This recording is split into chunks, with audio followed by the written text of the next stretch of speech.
Hey everyone, it's Dim and Kedge. Welcome back to the Namaste Rich podcast, and I believe we're on episode number 9.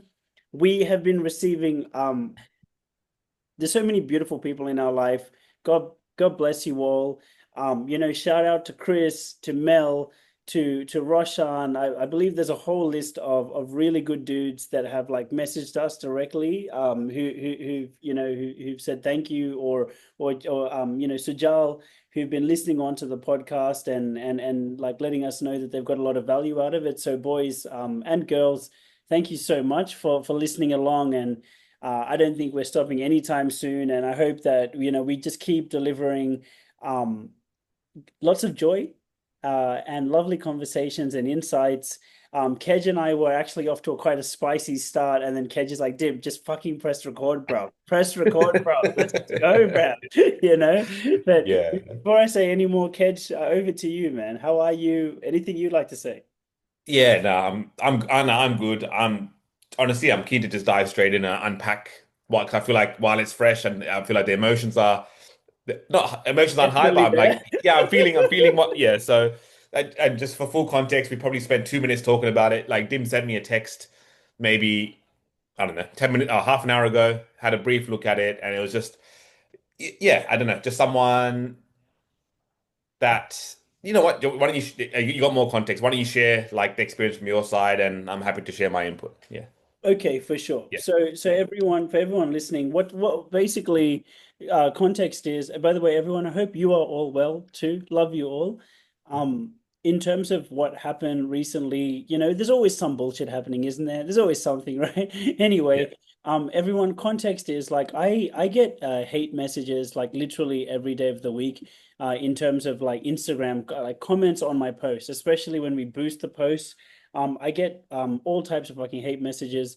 I borderline I'm compelled to share my screen and even show you some of them, but basically just calling me a faggot and calling me gay and stuff. It's all right. Yeah, it's borderline funny, and we can speak into that. I think there's a lot to speak about there actually, because I feel like a big reason that a lot of people don't even start is because they're worried about what people will say. And I would definitely say the more you go up or whatever, the more there's just different levels of stuff that you experience.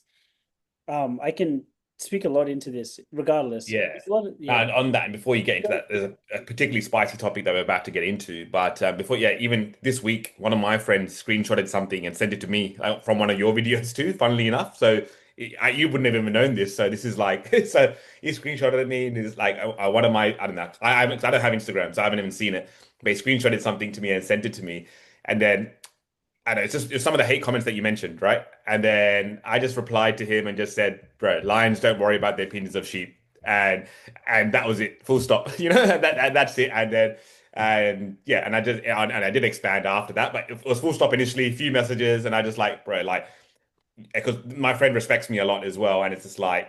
But not everything that I am today, but the version of who I am today is because of the journey I've gone on, all this stuff that's done. So right. Not everyone's going to understand it, but that's all right. You know what I mean? So Oh, yeah. beautiful, man. So yeah. So, Let, but yeah, man. So but that's with anything, right? I think I feel like it's obviously I know in your space it's hard because it is a bit misunderstood. So it's a bit, I was gonna, so it's even probably even harder for you than some other people. But in Australia, I feel, I don't know if it's Australia or here or world is changing, but there is a bit more of this whole tall poppy syndrome. Like people just want to, anyone that's doing well, want to knock them down. But everyone, as in, there is a certain degree of corporate greed and tax the billionaire and all this stuff. But it's just like, I feel all of that sentiment has now, it's kind of in society now. hmm. And people are I'm sensing like, people are becoming as a whole, and obviously I don't mean to talk bad about anybody. It's just as a society level, like it's like a bit more victim mentality, wanting more handouts, like go, and it's got to go get it, like and I think that's where a lot of this stuff stems from, And like even those people that are commenting on your post, bro, okay, cool, bro. If you don't like it, just move on. Like the compelling nature to actually go write that. Like actually, I'm like I always wonder, even on these YouTube comments I read it or on these posts, I'm like I wonder who these people are because like I feel like in day to day, I just go about my life. I'm like, out of everyone that I know, in my wider circle, I can't think of anyone that would do that. So I'm like, who are these people? You know?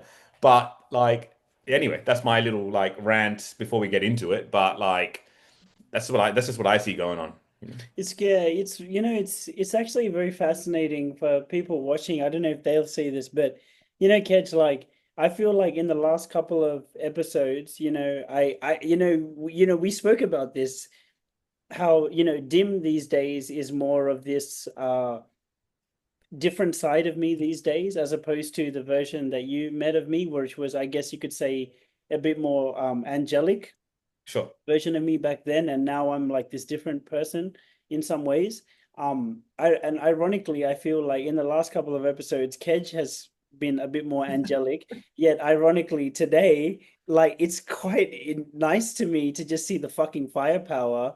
Like I feel Yeah. like, because I will share my screen shortly, for the context of people listening, and I'll just fucking show you these exact comments and these exact conversation that we're talking about. And basically what happened, everyone, is I get the fucking hate comments every day, but I got like a particular message to my DMs directly, basically like just calling me a scam and saying, like just being a real nasty person to me. And That's what it did hurt me, and I took screenshots and I sent it to Kedge and to show him, and I'll show everyone here. Yeah. But I was just going to say, Kedge, it's nice to see that you definitely haven't missed a beat in terms of this side of you too, bro. Yeah, like as in, yeah, as I always spend too much time, so I'm keen to get into what you're about to share. But yeah, I think as in, yeah, I want to show this side as well, I guess, if people haven't seen this verse. Like, man, like for me, like I'm not expecting a handout from anybody. Like I don't I like if anything, it's up to me like to get what's in this world. And even this week, as in sometimes I forget about it. I was in like a team meeting and I've got a pretty small team, so it might give it away, but it doesn't matter. But like one of the females in the team, she's like saying like, particularly dealing with like, whatever Indian men, she feels like not respected and feels like when you get a client like that, it's very hard to have those conversations and almost using that. Now it's like kind of just like accepting it to a certain degree. And then Manny, business partner, he jumped in and be like, Kedge, like like this is not the Kedge that I know. Why are you just accepting this? Like everything about is all you've always been about is limiting beliefs and empowering beliefs. Why are you letting this person believe that they don't have the capability to stand up to this person and have these conversations? And I was just like, you know what? You're right. I'm sitting there reinforcing that, but really the real thing is like there's a way to do it, and if you actually believe you're creating this truth in your mind, and now every single time you get this, whatever, like this is the actual conversation, say Indian kind of man, and you feel like you're being disrespected by them, now you're gonna perpetually think that. Whereas if you actually level up the way you communicate and adjust to that style of person, you probably can do it. And so I think it was a reminder to myself, and I think it woke a bit of a fire in me, whatever. So I think this week, I don't know if that's why, and a few other things like that. But I was also calling some people's bullshit out this week too. So I think, I don't know, maybe I'm just on a roll and just rolled into this today on that That's note. So amazing. It's amazing, man. And yeah, and I will just say, just like on my side, like it is actually very healing to me to just be able to just if you're listening out there and you feel like you get hate comments or this or that, fuck, it's nice to just chat to a friend who has your back. And because as soon as I shared these messages to Kedge, because Kedge earlier in our text was saying, Dim, just FYI, I'm a little bit tired this week, right? And I said, no, no, but he's like, if you have anything you want to talk about, Dim, it's all good. And I said, don't worry, I think I got something. And I screenshotted him this shit, and then Ken suddenly was like, yeah. Yeah, so bro. But like, man, so that people understand, like, yeah, just either I don't know, obviously names and stuff, or like be careful with that when you're sharing. But just like whether you just want to share context or give details. But let's get into it, like, so people I think this have. is going to be actually a little bit tough because I've just come to realize with YouTube, everyone, YouTube can take us down if it believes that we're showing personal data from people. Yeah. So um, I'm gonna do it.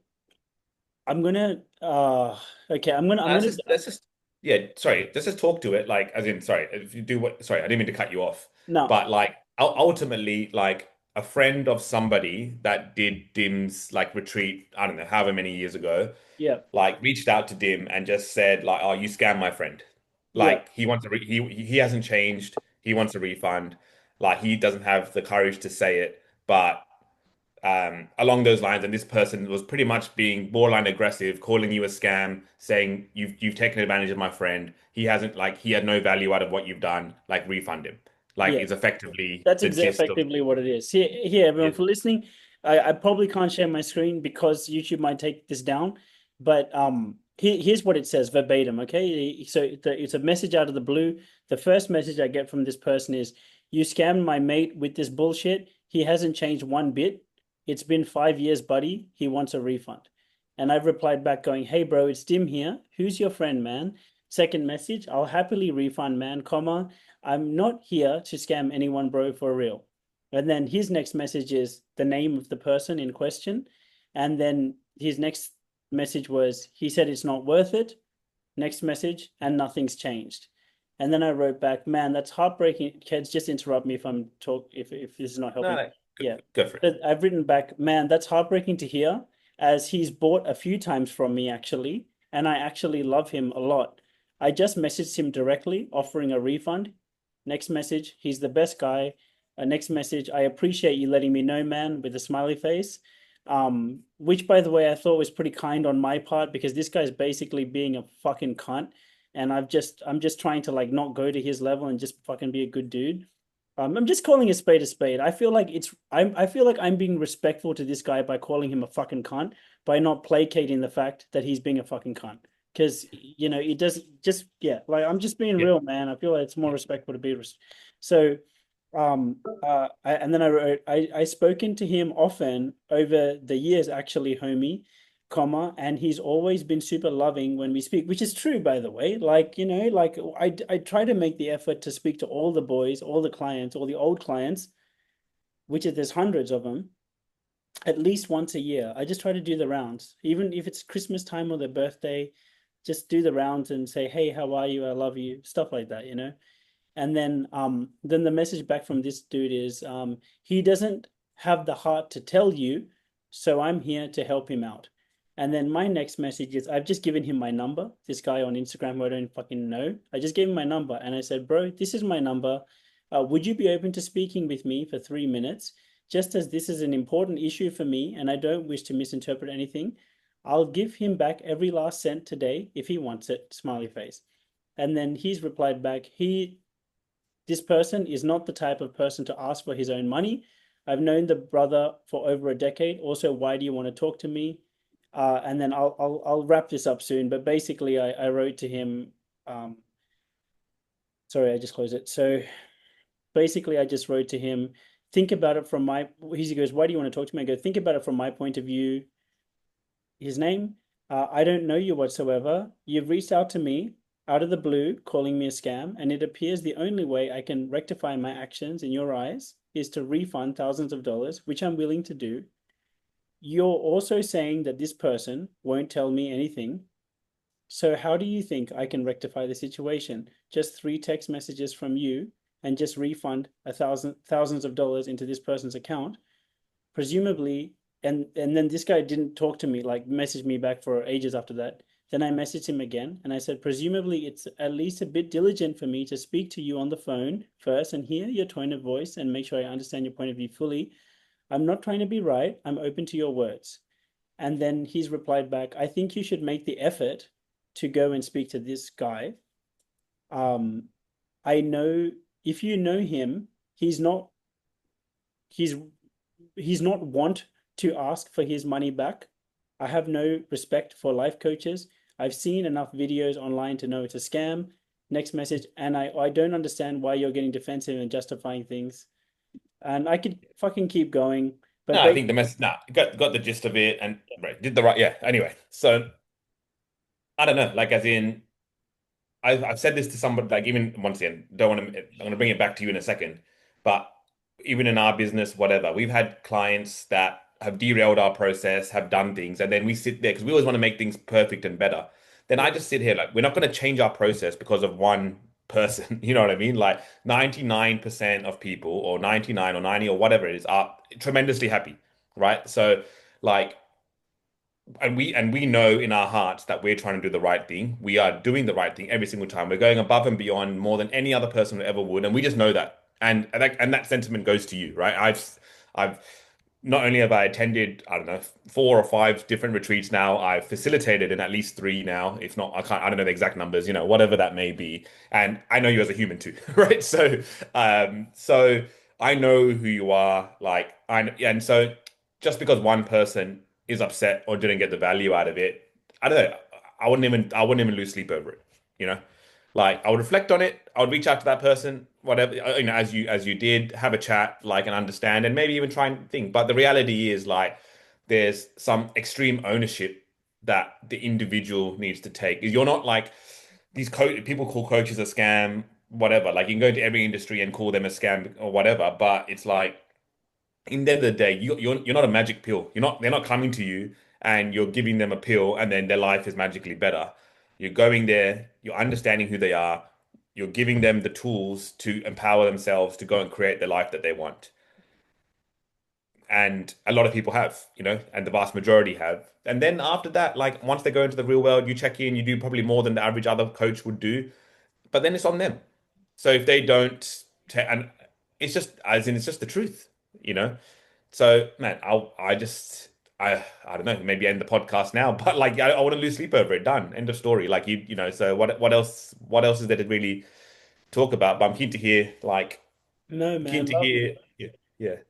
No, I, no, I can't help but tend to think that we all probably agree with that, including this person who was disgruntled. Mm, I think that the person that wrote the message, um, is an idiot. Is what I think.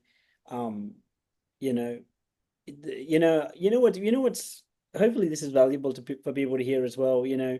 Other than speaking to you, Kedge, mm, um, I spoke to two other very trusted peers slash mentors. Which you would qualify as both for me. Um, one of them is someone that Kedge, whose name starts with L, who's basically he's got the biggest life coaching school in Australia. So he's a real close friend of mine, and he's um a few steps ahead of the game. So the messages that I got yesterday, he gets them every day. Because as you go up, it just the scale of this increases. The reason I don't get affected by the hate comments that I literally get every day on the posts is because it's like it's a sign that your message is resonant. And if it's resonant is doesn't discriminate. Resonant means that it's touching someone in their heart, in their body. And then their response from that, um it's kind of going to be up to them. Like it's going to touch them, and it's going to make them feel something, but then that thing that they feel could potentially bring up shame or insecurity or anger or frustration or a myriad of their other interpretations, which you don't have control over. To at some level, you won't have control over. So so the truth is, if you're going to be resonant with people, then you have to just accept that part of being resonant means that it's going to resonate in terms of invoking what you would call a positive reaction and invoking what you would call a negative reaction. So that's why I don't feel like I have a charge towards those things. mm. Um, Obviously, this one was a little bit upsetting because it was about someone that I knew personally that I really cared about. Um, anyway, I spoke to my friend about it, and my friend was like, "Dim, you know what? I'm always curious to see. It's kind of what Keds just said. It's like, well, this person writing this, like, what has to happen within them, and what has to be true in terms of the way that they're perceiving the world and all that, that makes them want to write this? Like, what would make them write this?" And in my friend's independent eyes, he looked at this guy's profile, the guy that wrote me this comment, and it was like, man, this guy looks like he's very much driven by image and significance, and he's probably just upset that his friend has turned to you, Dim, and paid you for advice, and he probably tries to give your friend, your client, unsolicited advice all the time, and your client doesn't listen. So regardless, I think there's multiple ways to process things like this. For me personally, for anyone listening, if it helps, I think you got to do whatever it takes to come back to the truth within yourself. And if that truth within yourself is, okay, I fucked up, I did the wrong thing, I screwed someone over, then you have to have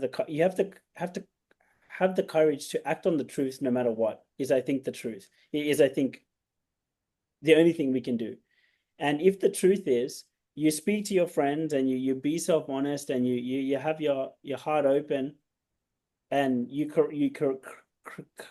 collate the information, and you can come to some objectivity and you realize, okay, genuinely, like I've stepped out of my own emotions. I've spoken to my trusted friends, and the truth is, fucking don't worry about it because you know who you are and you know you're doing the right thing.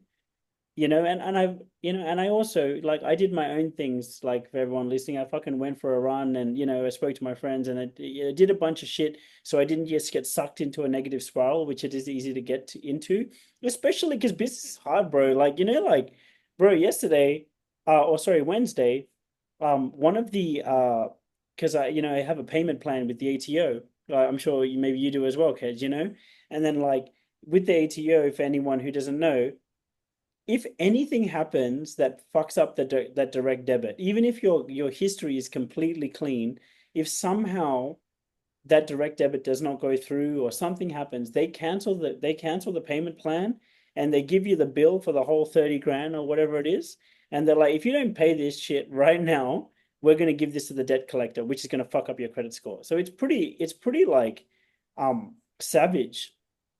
And like I'm dealing with all types of shit, as a business owner, which all business owners do.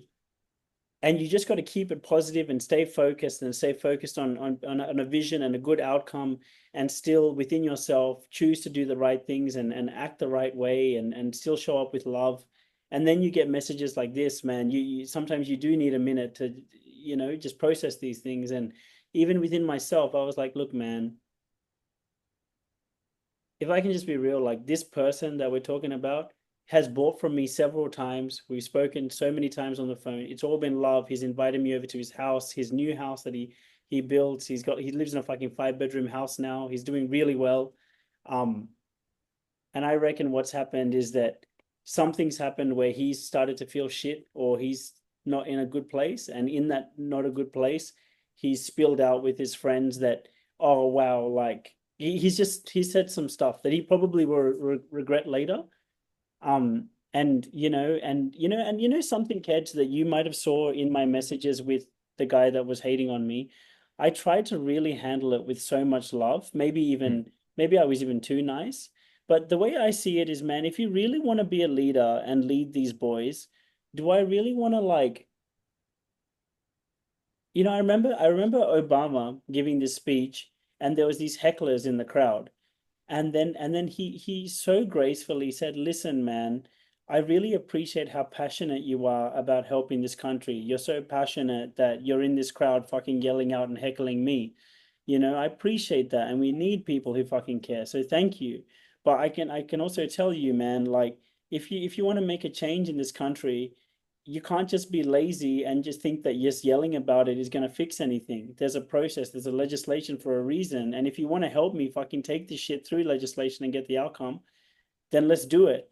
But doing that's not helping, you know? And yeah, man. And for me, that was a mark of, like, really beautiful leadership. And so that, yeah, I don't want to hate on that guy that said that shit to me, because, like, that's not what a real leader does. If we're really here to help the boys, then we just got to do our best to yeah. Anyway, I don't know. Maybe I'm rambling. I think I am rambling. Love you, Kedge. Thanks for holding the space, man. No, no, it's all good, man. Just yeah, no, it's just that we're human. You're human, man. So it just as much as when you say it logically, and for me being an external person, for me I can see it doesn't matter. You know what I mean? I don't know how, but you being the one and how much you care. And I get it, right? So even that one, it just rattles a bit, you know, because it's like you feel like you've done the best that you can for this person, and then somehow this is eventuated into this kind of thing. So it's, it's all right. Like, it's just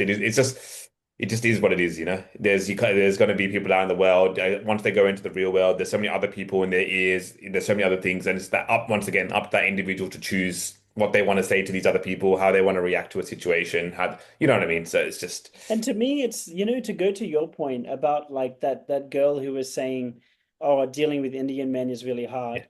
yeah, I mean, what's your like? I have an interpretation of how I would coach someone or respond to that situation, even myself, you yeah, know, and framing around it. But yeah. what's your interpretation of all of it now? Yeah, good question. As in, this is probably not what you're looking for, but I'll just tell you what I actually ended up saying, For sure. right? Yeah. So we ended up just more talking about belief systems as opposed to the specific thing. But in terms of belief systems, I was just like, so we went through that and then just talked about how it would be a perpetuated belief. If you now set that in your mind, every single time you go into that conversation, in your mind, because you believe it, you're probably going to go in more passive and more timid, and it's just going to further confirm. It's just going to further confirm what you already kind of believe. And and one of the things that the team always kind of give me credit for is like in situations like what you just said, and I think you handled in a very similar way. In very rattling situations, I am like so calm, right?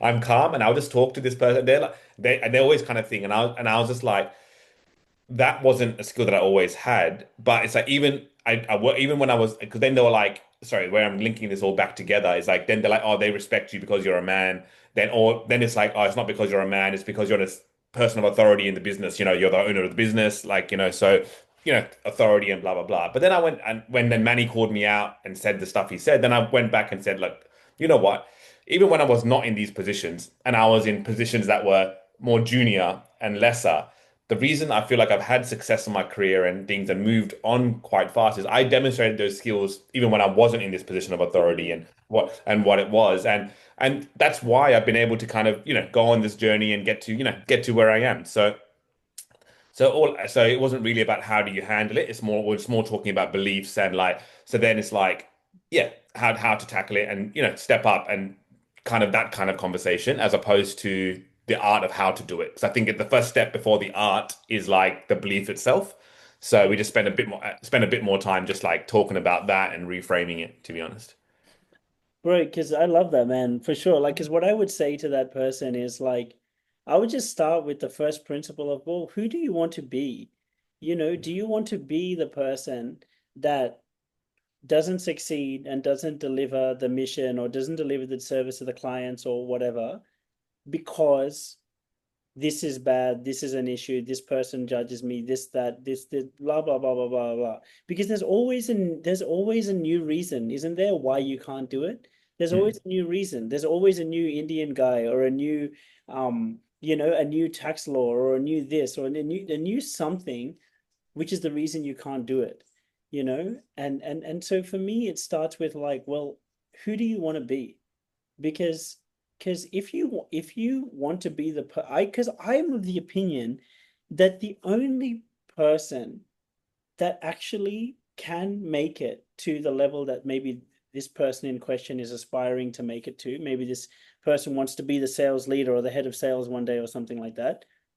The only person that's actually capable of becoming the head of sales is the person that goes, no matter what, no matter what anyone says, no matter how anyone else acts, no matter what this issue is or that issue, I'm going to find a way to still get the result in a legal, moral, and ethical way, no matter what. mm. That's because that is the front runner of the correct beliefs. Catch? No, 100%. Because if you pretty much effectively, in a different way, you're saying you just can't do it, right? So if you can't do it, then as in you do a good enough job and do an amazing job at what you do, and but this is where you'll forever kind of be, and maybe that's okay with you, and that's all right. But like, yeah, effect in and it could be this like no one's coming to once again, it's like no one's coming to save you, right? So it's like unless you figure out how to handle these situations and how to stay calm in these situations or how to respond in these situations, you're never going to be able to get into whatever that may whatever that looks like, whether it's to stay in the same role and make more money whether it's getting to a more senior role, whether it's you want to start your own business one day, like whatever that may be. So yeah, man, it's just, and I think we've touched on it in like previous, I don't know, maybe we or I've talked to other people about this, but and it's really hard to figure this out. We talk about entrepreneurs and how to what is it in them, you know? And it's just they just figure it out. They just find a way, you know, they just, and that's, I don't know how to work that into a mindset for someone that doesn't have that to explain that, you know, is a hard one because that is all it is. Like, bro, it can feel like the most impossible thing to get out of, but you just find a way, you know, and that's for me is the biggest skill in entrepreneurship to get there, but I don't know how to articulate that to someone, and you might be able to help here. I For think it's someone who yeah. has it, someone who has it understands it. You'll get it. Someone else who does it, yeah, but someone who doesn't and is trying to get there, and I'm like just saying that, but like, yeah, I'm trying everything, you know, like how would you articulate that? It's a good question. Yeah, 'cause I don't know is the answer. I mean, I can articulate it, but at the same time, the real question I think you're also saying is, yeah, Dim, you can articulate it, but the people who get it, they get it. But Yeah, how do you help someone who just doesn't seem to get it? How do you help that's that yeah, person get it?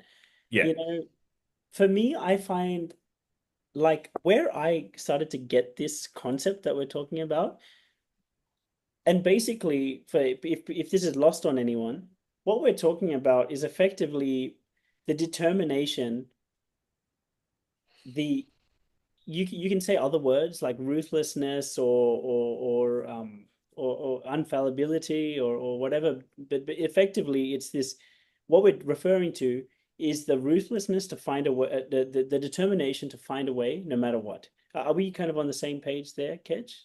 Like yeah. When yeah, level? correct. Yeah, yeah, Here's how I learned it, like at a felt level. It was by doing cold showers every day. And for me, I remember like I got trained by Wim Hof, and one of the things that Uncle Wim says is, a cold shower a day keeps the doctor away. So it was just like I started to do the cold showers. And I remember I would start every morning, I would reach to the tap to turn the handle, and then I would see a thought come in my head, and the thought would be like, "Hey, look, you're late for work today. Like maybe not today. We can skip it today." And I remember just going, no, no, fuck that. I made a commitment that I'm going to do this. So I'm going to cut through that and I'm going to turn this handle and do it. And then I remember, and then it was fine. Everything was fine, right? And it was great. And I remember the next day I would come to the tap, and then this time he'd be like, "Oh, you're a little bit sick today. Maybe skip it today." All right? And I remember again, cut through that. Just do it. I would just say, no, just do it. And then the next time it was so cold. And I'm like, oh, it's really cold today. Like the pipes are extra cold, the water, yeah, maybe just skip it today. And then I realized, okay, the only version of me capable of doing cold showers consistently is the version of me that has a mindset that no matter what, I don't care what thought, excuse, reason comes into my head, no matter what, I'm gonna get this done. And and I became the version of me that could do cold showers every day because my mentality is no matter what, I'm gonna get it done. And so the reason I give that example is how someone else who struggles with this concept can realize it is, can you start with a simple habit of something, whether it's cold showers or going for a run every morning or something. Maybe you already have one that maybe, I'd like to think you probably already have a habit that you do every day, no matter what. Like, what's an area of life you're already really good at getting done, no matter what?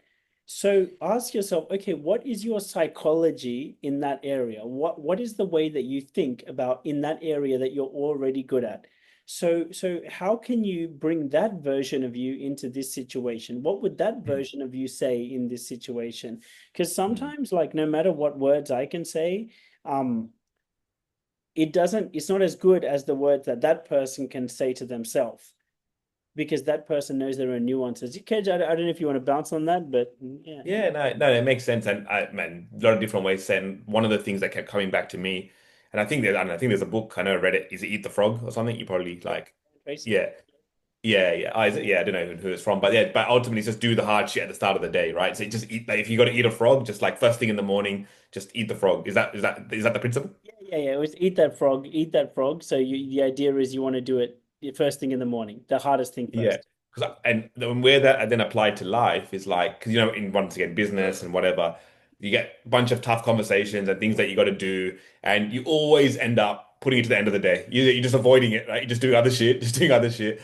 And even for me, so your version of that is doing the cold showers. My version of that was bringing all those tough things that I don't want to do right to the start of the day and just rip in and just have the conversations that need to be had and do the things. And now for me, it's second nature. It's just normal. Like it's very easy and standard or whatever and calm. And I know how to do it now because I just did it. Just got there and just did it as opposed to, yeah, doing that. And that's what I would, that was my way, I would say. Yeah. And one thing I would like build on, which is really good, because this is like no matter what psychological stuff I can say, like it's the technical stuff like what Kedge is saying, for example, of just like, dude, no matter what, just do it first thing in the morning while your willpower and your discipline is highest, just do it. That can really help you just overcome the hump. I would say Yeah. that for me, I would just, for that person that we're talking about, I would just say like, yo, man, like it's not about who you are, it's about who you're becoming as a result of your actions today. Mm, Because whatever you do once, it's going to be easier to do again mm, because you've already created the neural pathway for you to do it the first time. So, for example, if you create an excuse once, it's just going to be easier to create an excuse the next like tomorrow, you know? And if you just get used to being the type of person that makes excuses, as Kedge said earlier, you're going to become the type of person that like that's going to become your ceiling. Oh, Indian mm, men is your ceiling. mm, Like, do you really want that to be your ceiling? mm. And one thing I really love that Kedge said, which I didn't even say this, Kedge did, was like, it's not just learning how to not have excuses and not have excuses no matter what and deal with a situation no matter what. I feel like the way that Kedge framed it is, what if the truth is Indian men are disrespectful towards women and hard to deal with, or whatever the story is. What if that's true? But what if you can become the outlier that even in Mm. that environment you can become the type of person that has mastery over even that type of person, and so they can be disrespect. Because by the way, man, that's exactly what happened to me in the army. Like Yeah. in basic training, so many of those guys were openly Mm. racist, you know. But man, do you know how much respect you get when you can still find a way past that and through that and still earn the respect of those people? Those people will love you like doubly as much, So what a opportunity for you to become a leader. Mm. Love that. I love that. That's so good. That's very well said. Very well said. And just I use another case study example. One, this is my business partner Manny. So he, when he was I can't know what age, whatever younger, he was washing cars, right, at a car dealership. So that's what he was doing, washing cars.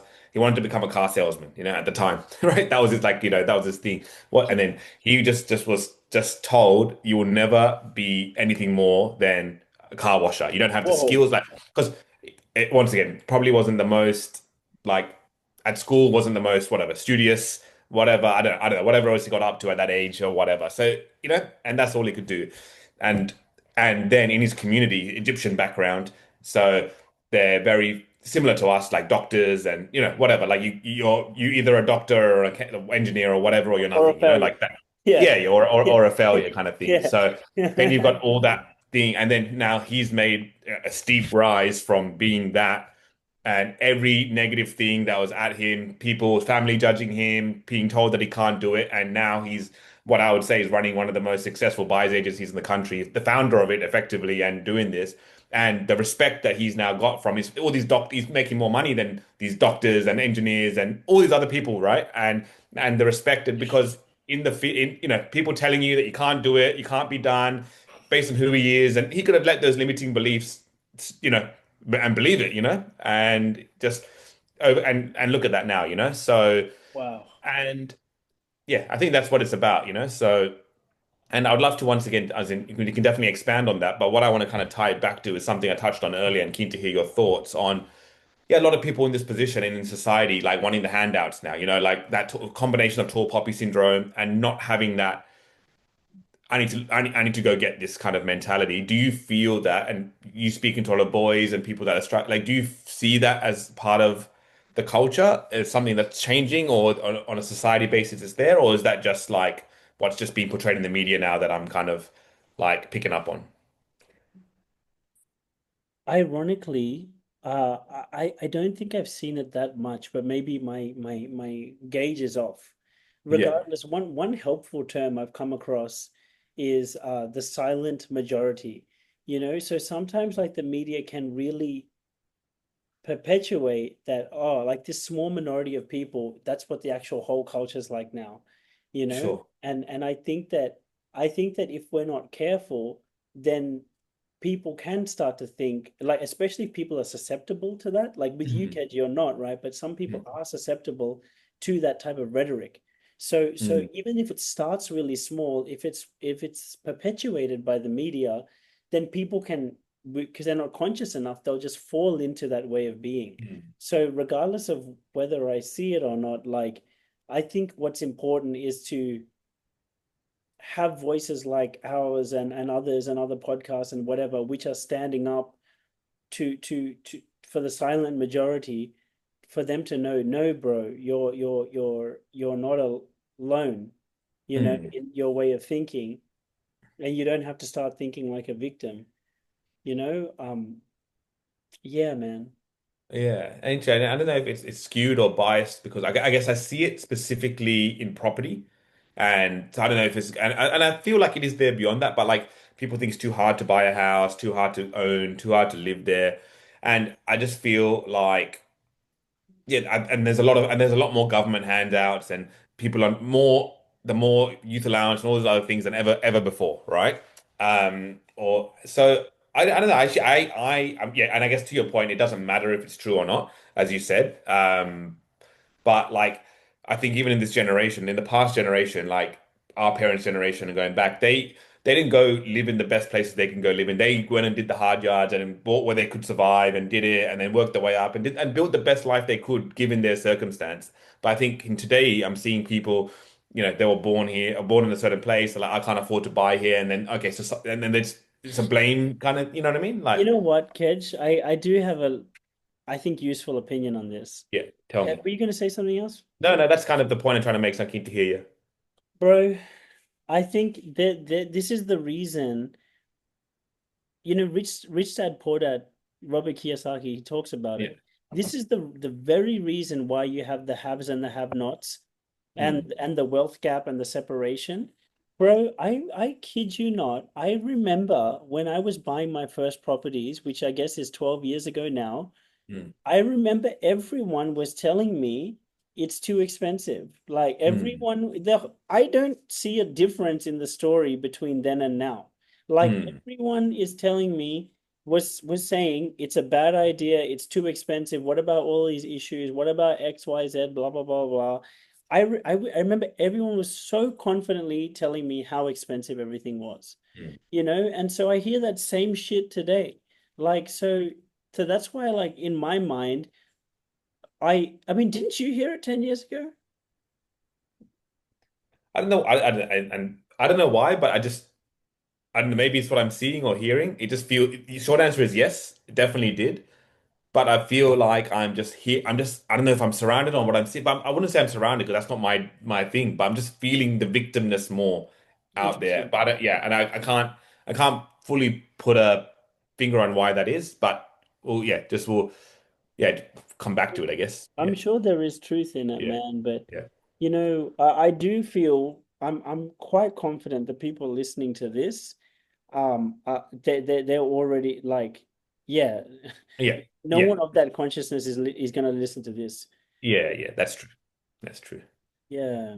Like I mean, obviously I'm such a little coach that this is like my temptation to say, like, your point of view is a lot more broad than what I'm saying. Yeah. Um, like my point of view is, oh, good. Okay. So then, like, this is a good opportunity to get ahead because everyone else is bitching out because of all these Mm, excuses. good, Mm, use it, like mm, the obstacle is the way.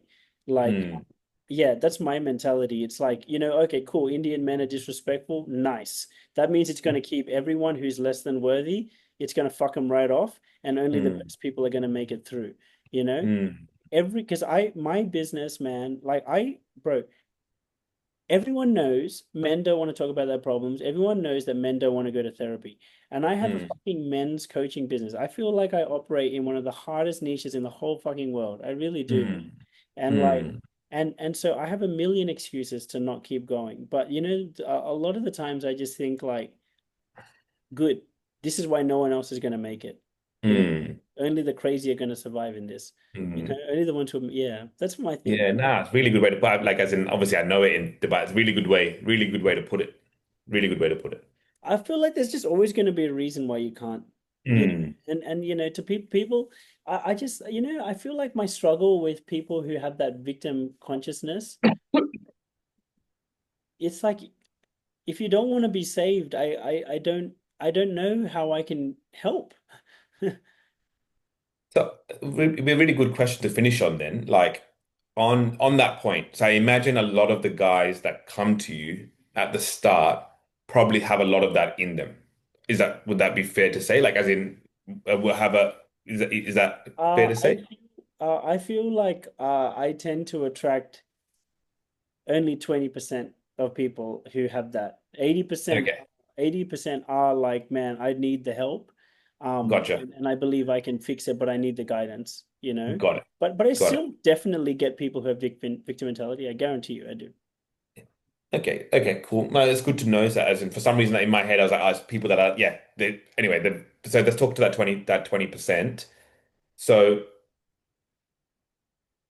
yeah, curious to hear because I would imagine that 20% is probably the hardest to work with because Yes, there's a whole yes, thing to kind of get rid of. And when you do all the work with them and you send them back into the real world, like I imagine they're the most susceptible to falling back into old patterns. With that, so correct, I'm keen to, correct. yeah, so I'm keen Yeah. to just we can finish on this, but I'm keen to hear, yeah, like what are your like, yes, what are your thoughts on that? Yeah, bro, I just sent you the name of someone that who Yeah. but I feel like he was in the middle. He was really earnestly trying, but Mm, he couldn't connect into that gear within him. mm, Poor mm, bugger. mm, I think the most important first thing as individuals, because it's not about what any of us know, including the listeners. It's not about what we know. It's about how we show up in the world, I would say. So I think the most important thing to do is own the victim traits within yourself, is what I would stress for myself and for everyone, which is like before we judge anyone for being a victim, I really want to understand, where am I being a victim? Where am I doing these traits of like, um, maybe blaming someone else for something, because I've seen myself, get think, oh, if it was this way, everything would be better, or this or that. I see that within sure. myself. Sometimes those thoughts come up. So I think number one, doing that self-ownership to realize that these are traits that we all have. It helps us have a level of softness and compassion, when helping other people who might be stuck in this. I think that's kind of the first thing. Um, I think the second thing, look, man, honestly, on a psychological level, this poor person probably has been trained from a young age to have something called learned helplessness, Mm, because in their model of the world and reality, there's a really good, like, study that got done on this, Kedge, where basically, like, they do you know what an anagram is, Kedge? It's like, yeah. yeah, And they so mix the letters up and then yeah, correct. yeah, yeah. Yeah, it's like you kind of have three letters, DAM, damn. And then they say, can you mix these letters or change the order of these letters to make a new letter? And so you can change it from damn to mad, you know? And so basically they give half the class for the first three questions, or first two questions, they give half the class super fucking easy anagrams to solve. And they give the other half real, like, literal ones that are impossible. And so what happens, and then at the end of every question, they get you to raise your hand if you've solved the quiz. And so the kids who have the impossible one are looking at it, and then they're seeing half the class just with their hands up, and they're like, man, what's wrong with me? You know? And so they have two questions where they're impossible to solve. And then the third one, everyone gets the same question. But then the kids who had, this is like breaking, it makes me teary to say this, but like the kids who had the first two questions impossible struggle to answer the third one because their mind is so painted by the story of these questions are impossible or I'm stupid, but then the other kids fucking solve it real quick. And so I think having compassion for, I'm thinking of that person I just messaged, like Mm, I like have like so much love for this guy because I can see he's trying so earnestly, but mm, he's stuck kind of getting in his own way.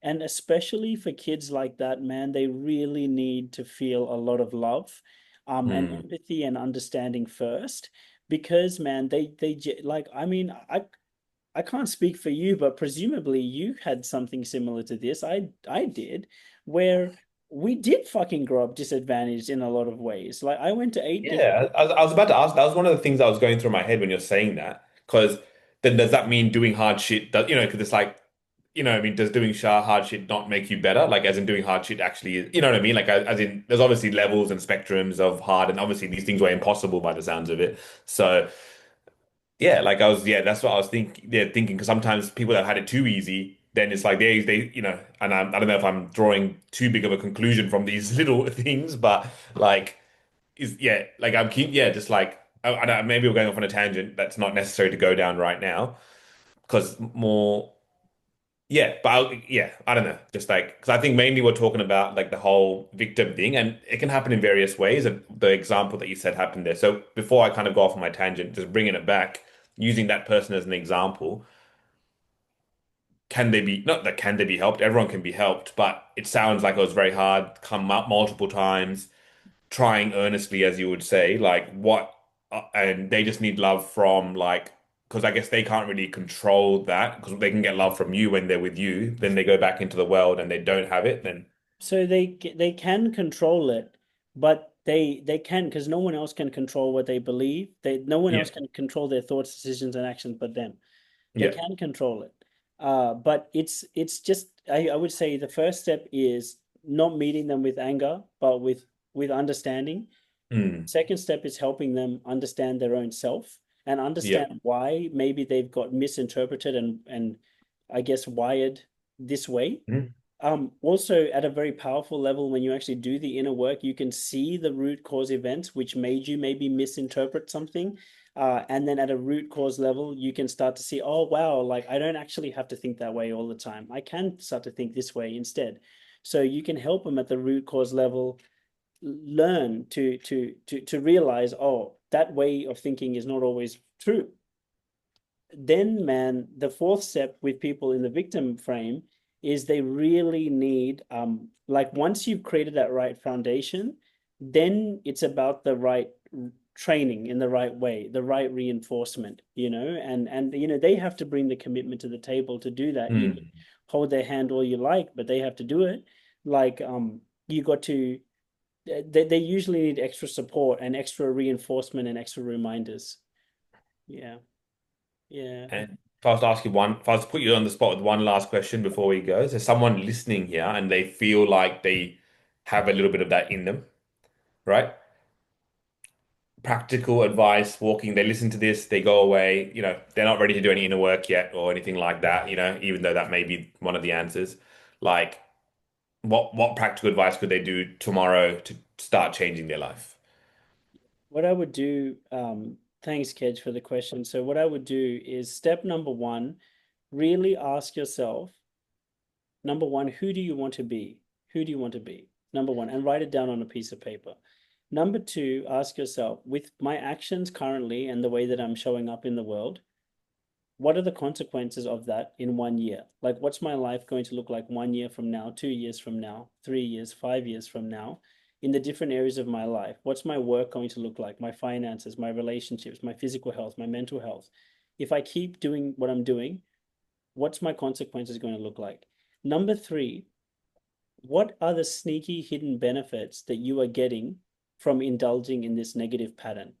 Because usually when we're doing a negative pattern, we don't want to admit it. No one does, but sometimes there's a sneaky hidden benefit in doing the hidden pattern. For me, when I did this activity on myself, it was about trying to get a six pack. And I wondered, why would I always kind of get 90% of the way there, but I wouldn't get the full 100% six pack? And then I realized, man, like for me, when you're getting a six pack, initially you look good in a shirt, but then at a certain level, you lose so much weight that you stop looking good in shirts.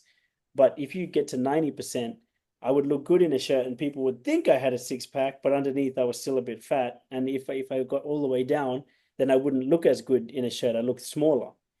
And so I came to realize, man, like I'm actually getting like a hidden benefit out of not going a full 100%, not doing what I'm supposed to do.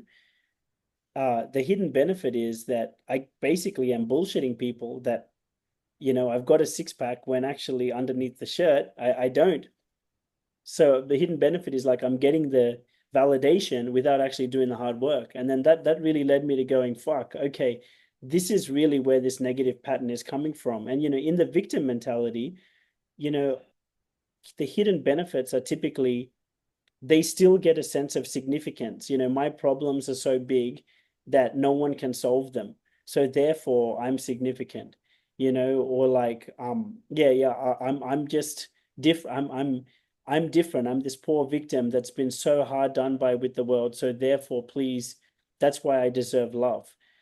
People, what our needs are, all of our needs are love, connection, significance, a sense of certainty, a sense of variety, and there's also contribution. But typically, this person that's holding on to the victim mentality, their hidden benefits is usually they're getting some kind of significance that they don't consciously realize, and that's Mm. one of the reasons they're doing it.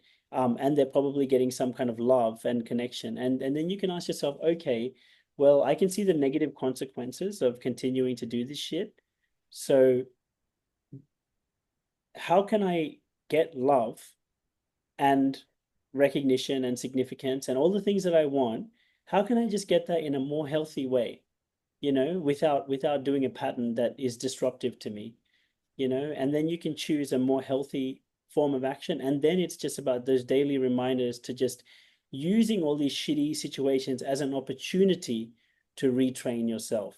So I don't know if that was practical. I think it's practical, but I don't No, know. I think it was really good, man. And like you said, like we all do it in our own times. Even what you just said then, I can think of moments where, what you just said would be practical for me to even use. So that's gold, man.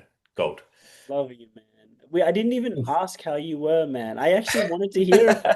I know you got to go in a Oh, minute, man, but quickly love tell you. you, but man, it's now one of those emotionally draining weeks. Good week, good always like good stuff, but like just one of those weeks where a lot of difficult clients, and it's like at the moment, similar to that example that I just gave with my team member, like I'm stepping in and doing those conversations when needed, as opposed to like empowering the team to do so. And I think it was earlier or yesterday, I hit a limit.